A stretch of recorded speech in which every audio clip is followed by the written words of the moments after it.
Ghusl, taking a bath, something which we do every day. But if you think about it, it's a pretty important part of your religion. Because if you are not ritually pure, you cannot perform some important religious deeds. And how much time and effort you put into learning the correct manner of ghusl, and how consciously and how well you perform the ghusl, shows your concern for the way you stand before Allah. Because al-ghuslu amana bayna al-abdi wa bayna rabbihi. Ghusl is a trust between you and your Rabb. And we really can't emphasize the importance of ghusl enough. In this series, we will begin the discussion with the obligatory ghusl, which will be helpful to you when you are in a hurry or if there is not enough time to take a complete ghusl. Next, I will take you step by step through the etiquettes of the complete ghusl, where we will discuss the sunnah acts of ghusl. And finally, in the next video, we will answer some frequently asked questions about ghusl. Alhamdulillah, all the information and answers are taken from the writings and fatwa of the scholars. So let's begin.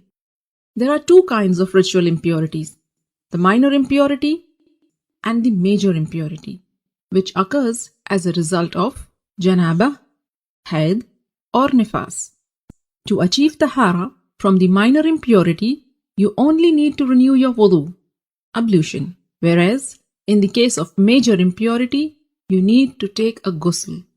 And ghusl can be taken in two ways.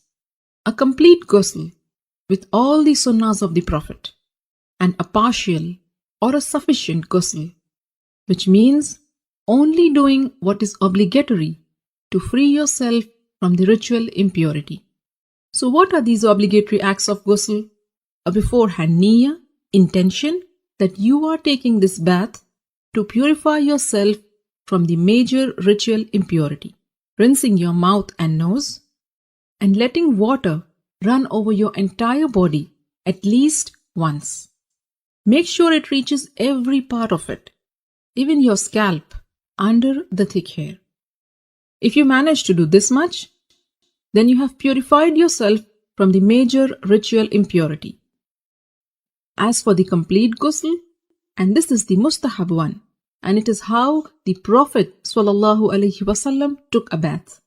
And this is how you do it.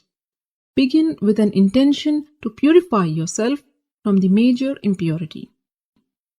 Then say Bismillah. Wash your hands 3 times. Then with your left hand, wash your private parts and anywhere else that is contaminated with traces of impurity. Then make a complete wudu, just as you would for prayers.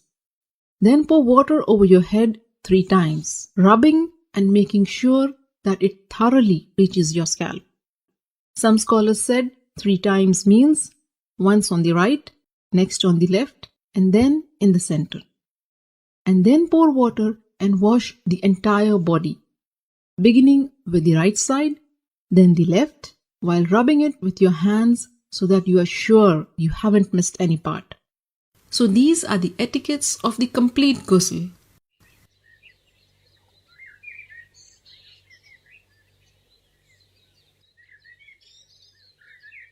Ghusl essentially means letting water run over every part of your body. So if you are wearing a ring, you should move it. And if it is so tight that the water won't reach the skin underneath, then you have to remove it. Cosmetic items which form a barrier and prevent the water from reaching your skin must also be taken off. In a narration of Maymuna radiallahu ta'ala anha, it is mentioned that the Prophet sallallahu alaihi wasallam moved away from the spot where he had been taking ghusl, and then he washed his feet. Shaykh Ibn al-Uthaymin rahimahullah explained that what is apparent from the various narrations is that the Prophet washed his feet after ghusl only when there was a need. Like if the floor is made of dirt, and if the feet are not washed, they will remain soiled. So you may want to wash your feet after ghusl if there is a need. With this, you are now well informed about the how-to of the perfect ghusl. For more how-to guides, subscribe to the Striving Muslimah YouTube channel or get yourself to the strivingmuslimah.com and subscribe to the mailing list. I will keep you updated about all the latest videos and interesting articles. Don't forget to share this how-to guide with your family and friends. By sharing this video, you are helping your friends and family in their deen.